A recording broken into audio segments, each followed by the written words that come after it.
السلام علیکم، every Times news میں آپ کا خیر مقدم ہے۔ 10 خاص خبروں کے ساتھ میں شیخ زویا۔ آئیے شروع کرتے ہیں 10 خاص خبریں۔ غزہ جنگ بندی کے معاملے پر قاہرہ میں قطر، مصر، حماس اور امریکہ کے درمیان مذاکرات کا دورہ ہوا۔ اسرائیل نے بھی اپنا وفد قاہرہ بھیجا ہے۔ یاد رہے کہ فلسطینی مزاحمتی تنظیم حماس کی منظور کردہ تجاویز پر اسرائیل نے اتفاق نہیں کیا تھا۔ مزید برائے جنگ بندی بات چیت بحال ہونے کے باوجود اسرائیلی ٹینک رفح میں داخل ہو گئے۔ نتن یاہو کی ہٹ دھرمی برقرار، رفح میں زمینی آپریشن کی اسرائیلی ارادے پر چین کا اظہار تشویش۔ نتن یاہو کا کہنا ہے کہ حماس کو ختم کرنے کے لیے رفح کراسنگ پر قبضہ اہم ہے۔ قیدیوں کی رہائی کے لیے حماس پر فوجی دباؤ بڑھانا لازمی ہے۔ متحدہ عرب امارات میں 16 سال کے بچوں کو امام مسجد منتخب کرنے کا اعلان۔ متحدہ عرب امارات میں جہاں دنیاوی تعلیم کے حوالے سے اہم اقدامات اٹھائے جاتے ہیں، وہیں مذہبی تعلیم متعلق بھی خبر سامنے آئی ہے۔ دبئی میں امام بننے کا شعور رکھنے والے بچوں کے حوالے سے دبئی کے ادارے کی جانب سے دلچسپ قدم اٹھایا گیا ہے۔ یوکرینی صدر کو قتل کرنے کی سازش ہوئی ناکام، 2 کرنل گرفتار۔ یوکرینی صدر زیلنسکی اور دیگر اعلیٰ فوجی عہدیداروں کو قتل کرنے کی منصوبہ بندی عین موقع پر پکڑی گئی۔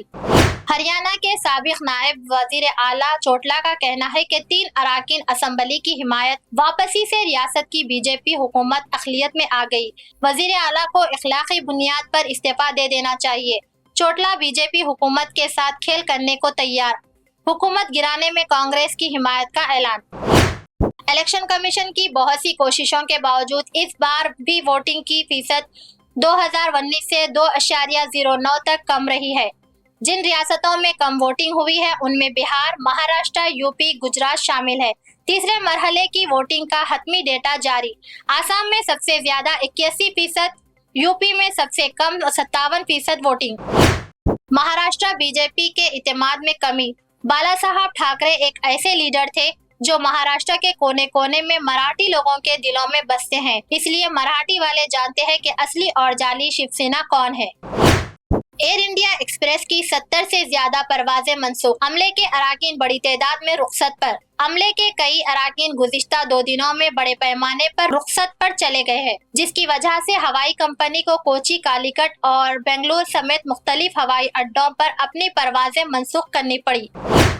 گریٹر حیدرآباد میں شدید بارش کے سبب لوگوں کو کافی پریشانی کا سامنا کرنا پڑا۔ بارش کے سبب اپارٹمنٹ کی دیوار منہدم ہو گئی، جس کے نیچے دب کر 4 سالہ بچے سمیت 7 مہاجر مزدوروں کی موت ہو گئی۔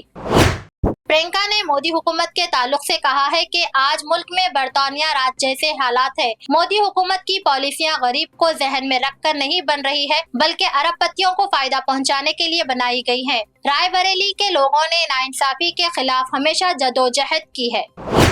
اسی کے ساتھ 10 خاص خبروں کا یہ سلسلہ اختتام کو پہنچا۔